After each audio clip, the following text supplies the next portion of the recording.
Hi guys! Welcome to my YouTube channel. For today's video, ituturo ko sa inyo kung paano gamitin yung voucher para makalibre tayo ng shipping sa may Shopee.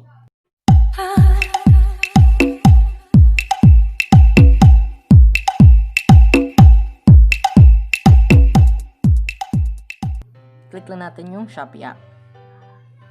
Ayan, back lang natin. Punta lang tayo sa home. Ayan. Halimbawa, ayan. Kung napapansin niyo dito, may nakalagay dito na free shipping. Click natin yan. Ayan, makikita na natin dito yung free shipping vouchers.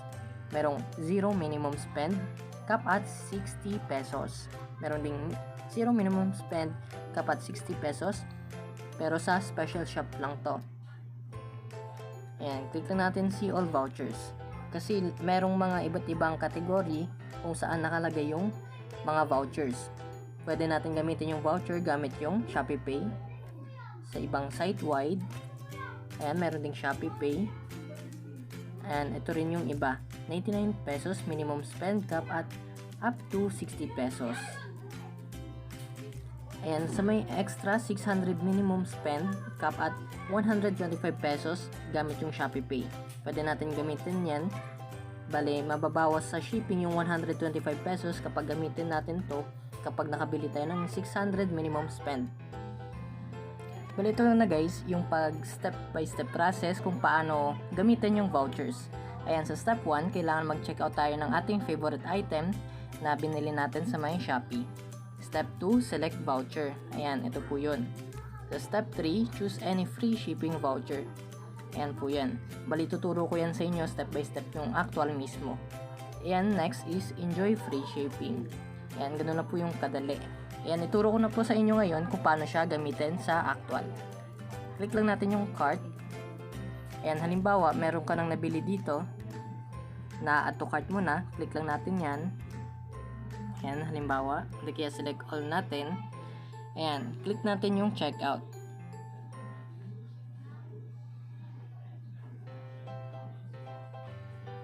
Ayan, naglo-loading.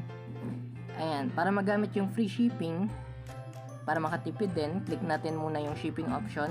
Ayan, may makikita tayo dito na kung sino yung magde-deliver sa atin. XDE Logistics or JNT Express.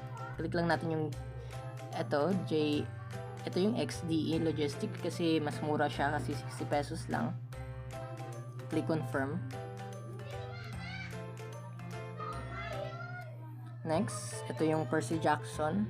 Click natin yung standard local. Ayan, siya lang yung available na courier. Back lang.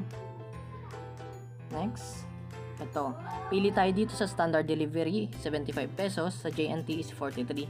Siyempre, mura na shipping na lang ang gusto natin. Kaya, click natin yung JNT Express. Click confirm. Next, ito naman, Percy Jackson, standard delivery, merong 75 at 43. Click natin yung 43 kasi mas mura. Ayan. Ang dami pala na checkout. Ayan, halimbawa, nalagyan nyo na or nakapili na kayo ng courier. Ito kasi overseas. Tingnan nyo na lang yung shipping option para makatipid din. Ayan, halimbawa, okay na lahat. Click natin to. Shopee voucher. Dito po natin lalagyan ng voucher para makapag-discount. Click natin yan. Ayan, yung available voucher. Click natin yung show more. Ayan, yung free shipping voucher up to 60 pesos. Click natin yung click natin yan. Tapos scroll pa baba at merong ding sa baba na discount and coin cashback.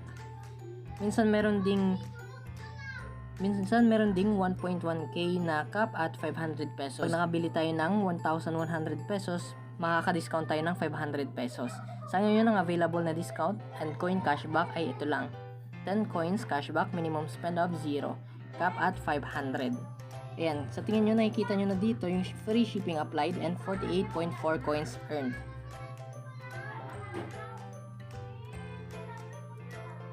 Click yung OK. Ayan, na-apply na natin yung Shopee voucher. Naka-earn tayo ng 48.4 coins. Tapos nagamit na rin natin yung free shipping voucher. Tingnan nyo, yung standard local na yan, naging 0. Nagamit po natin. Pero hindi po lahat na-apply. Depende po yan sa may courier. Kasi ito sa ibang bansa to overseas. Ayan, ito naging 40 na lang. Yan lang yung na-apply. Ayan, Standard Express naging 5 pesos na lang. Nabawasan siya ng 60 pesos. Ayan, next naman yung payment option. Select natin yung payment method. Mayroong Shopee Pay. Kapag gamitin natin yung Shopee Pay, mas makakatipid tayo kasi maraming voucher.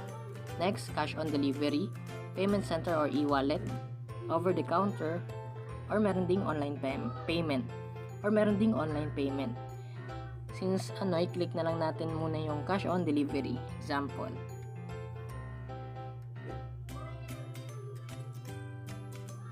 Ayan. Nagamit na natin yung cash on delivery, tapos nalagyan na rin natin ng voucher at merong free shipping voucher. Ayan, baling total na lang nababayaran is 5,901. Bali yung shipping discount total is 198 pesos. Ayan, naka-discount tayo ng 198. Bali kapag gamitin naman natin yung Shopee Pay, pakita ko sa inyo yung discount kung magkano. Ito, na-checkout ko na kasi kanina. Pakita ko na lang yung history. Ayan, sa to ship. Bali, ito yung nabili ko. Halimbawa, gamit ko kasi Shopee Pay. Ito. Bali, 168 pesos yung item. Bali, dalawang pair yan. Merchandise total is 336. Yan po yung total.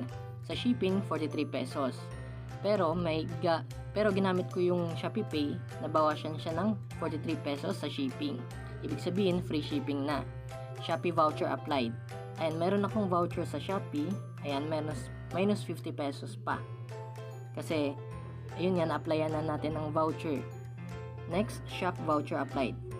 Sa binilhan ko ng damit na to, merong voucher yung shop. Kaya kinlaim ko dahil sayang din yung 5 pesos para ma-discount. Ayan, nagamit na natin siya dito. Sa redeem 14 Shopee coins naman, ito kapag meron kang coins na naipon sa Shopee, pwede natin yung gamitin para i-redeem para mabawas sa may bibilhin natin na item.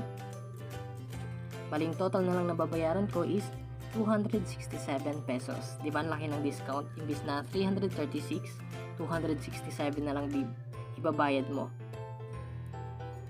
Yung payment method na ginamit is Shopee Pay. Ayan po. Tapos naglagay din ako ng remark na pakitandaan yung order para maiwasan yung return. Kung gusto mo naman malaman kung paano i-activate yung Shopee Pay, click mo na lang ang link sa itaas para sa tutorial kung paano mag-activate. Yan, ganun lang kadali guys kung paano mag-apply ng voucher para maka-avail ng free shipping sa may Shopee. Kung nakatulong sa iyo ang video na ito, huwag kalimutan mag-subscribe, i-share at i-like ang video na ito. Maraming salamat po.